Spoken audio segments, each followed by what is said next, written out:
South ఇండియాలోనే అతి తక్కువ ధరలకి రత్నాలనందించే ఏకైక సంస్థ 6JVR.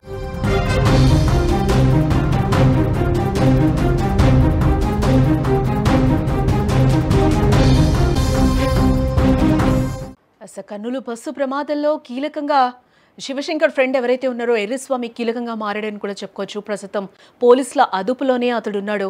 ఇప్పటికే కీలక స్టేట్మెంట్ కూడా ఎర్రిస్వామి పోలీసులకు ఇవ్వడం జరిగింది. ఎర్రిస్వామి గురించి స్థానికులు చెప్పిన షాకింగ్ నిజాలు వింటే కూడా అందరికీ ఒక రకమైన భయం కూడా వస్తుంది. 6 నెలలకు ఒకసారి ఇంటికి వస్తాడు అంటూ కూడా అక్కడున్న స్థానికులు అయితే వివరణిస్తున్నారు. ఎర్రిస్వామికి సంబంధించి ప్రస్తుతం ఇంట్లో ఎర్రిస్వామి తల్లి లేనట్లుగా కూడా తెలుస్తూ ఉంది. హైదరాబాద్లో ఎర్రిస్వామి జాబ్ చేస్తూ ఉంటాడని కూడా అక్కడున్న స్థానికులు చెప్తున్నట్లుగా కూడా తెలుస్తోంది. ఎర్రిస్వామి కర్నూలు బస్సు ప్రమాదంలో అత్యంత కీలకమైన వ్యక్తిగా కూడా మనం చూస్తూ ఉన్నాం. ఇప్పటివరకు కీలకమైన వ్యక్తి ఎందుకయ్యాడు అంటే బస్సు ప్రమాదం జరిగిన రాత్రి ఏం జరిగింది అనేది పూర్తిగా తెలిసిన వ్యక్తి ఎర్రిస్వామి మాత్రమే. ఇక ప్రస్తుతం ఎర్రిస్వామి పోలీసుల అదుపులో ఉన్నట్లుగా తెలుస్తోంది. అయితే మొదట శివశంకర్ను బస్సు ఢీకొట్టడం వల్లే ప్రమాదం జరిగిందని అందరం అనుకున్నాం. అదే నిజమని కూడా తెలుసుకున్నాం. కానీ ఎర్రిస్వామిని అదుపులోకి తీసుకుని విచారించిన తర్వాత అసలు నిజం బయటకు వచ్చింది. శివశంకర్ బైక్తో డివైడర్ను ఢీకొట్టడం వల్లే చనిపోయాడంటూ కూడా పోలీసులు నిర్ధారించడం జరిగింది. ఇక ఇదిలా ఉంటే ఎర్రిస్వామి గురించి స్థానికులు కూడా కీలక విషయాలు అయితే చెప్పడం కూడా జరిగింది.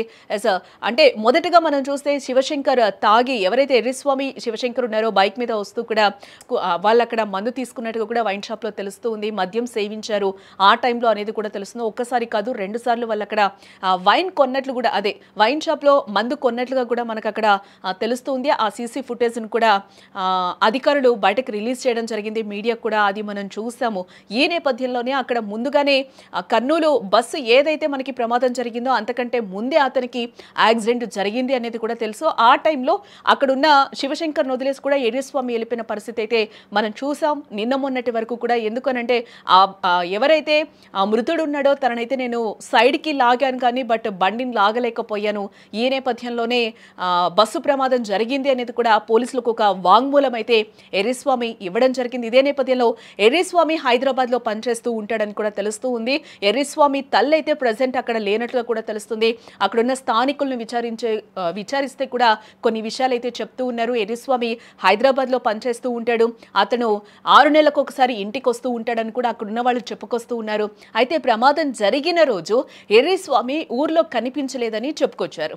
ఏదేమైనా మద్యం తాగి బైక్ నడిపి 19 మంది చావుకు పరోక్షంగా కారణం కావడంపై కూడా స్థానికులు సైతం ఆగ్రహం వ్యక్తం చేస్తూ ఉన్నారు. అక్కడున్న స్థానికులు కూడా ఏమంటున్నారో మనం ఒకసారి వినే ప్రయత్నం చేద్దాం. వీడు వద్దంటే కూడా వచ్చినాడు. వచ్చి నైట్ వచ్చి ఒక రోజు ఉంటాను పోయినాడు. ఇంకా ఓ రోజు ఉంటాను వాళ్ళ ఫ్రెండ్నేమో పిలిపించుకున్నాడంట.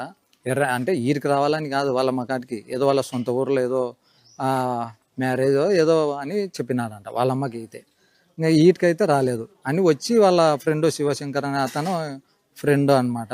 ఆయన ఆ అబ్బాయిని పిలుచుకొని ఇద్దరు పోయినారంట. కానీ ఈటికి రాలే. చిన్న టేకూరులో ఇండ్లు ఉంది కదా, అక్కడికి వెళ్ళి ఏమన్నా ఆడ మందు తీసుకున్నారేమో తెలియదు. మళ్ళీ ఆడ చూస్తే సరిపోతుంది. కానీ ఆడ పోయినా కూడా పోలీసులు ఏమో నిన్న పోతే ఆ ఇంటి ఓనర్ని అడిగితే ఏం చెప్పలేరంట. ఓ మందు తాగలేరంట, ఎక్కడో బయటనే తాగి పోయినారంట. అదే ఆమె చెప్పింది. ఆ శివశంకర్ అనే పిల్ల మా ఫ్రెండ్ గారు తాగినాడు. ఫుల్ డ్రైవింగ్ చేస్తున్నాడు. డ్రైవింగ్ చేసినప్పుడు డివైడర్ని కొట్టినాడు. మధ్యాహ్న డివైడర్ అంటే ఇట్లా గడ్డి ఉంటుంది కదా పార్కులా చెట్లుండి, నేను ఎగిరి దాన్ని కొడతాను యువతల దాంట్లో పడినాను. వాడు యువతల ఎగిరి డివైడర్ కొట్టుకొని కింద పడినాడు. ఇంకా బస్సులు వస్తాయని గుంజుకొని సైడ్ పోయి ఊపిరి ఉందేమని ఒత్తితే ఏం చనిపోయినాడంట. అప్పటికి ఇంకా వచ్చే మొబైల్ ఏముంటే జోయిల్ వేసుకున్నాడంట. జోయిల్ వేసుకొని మళ్ళీ బైక్ తీయనికి పోతే దబిగ్గిన బస్సు వస్తే అవతలకి దుంకి ఇంకా బైక్ గుంజుకుంటూ పోయిందంట. అది 300 మీటర్లు అట్లా. ఇంకా అప్పుడు చూసి అది మంట బగ్గనే వరకు అక్కడనే ఉన్నాడంట. ఆ తర్వాత చిన్న టేకూరుకు పోయినాడని చెప్పిందంట.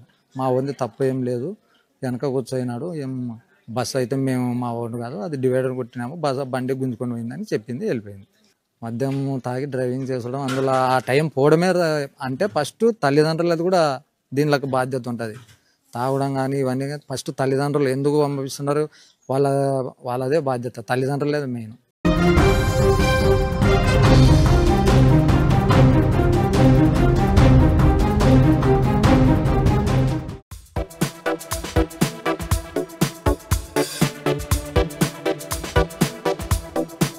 చేస్తాం.